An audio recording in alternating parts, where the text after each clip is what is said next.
Now I will read this story. You will listen carefully.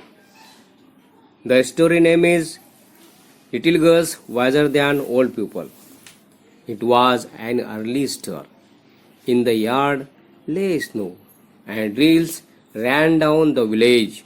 A large puddle had run down from a manure pile into a lane between two farms, and at this puddle, two girls, one older than the other, had met.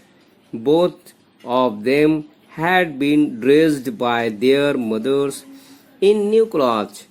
The little girls had a blue dress and the elder a yellow one with a design. Both had their heads wrapped in red kerchiefs. After prayers in the church, the two girls went to the puddle, where they showed their new garments to each other and began to play. They wanted to splash in the water. The little girl started to go into the puddle with her shoes on, but the older girls said to her, "Don't go, Malasha. Your mother will scold you.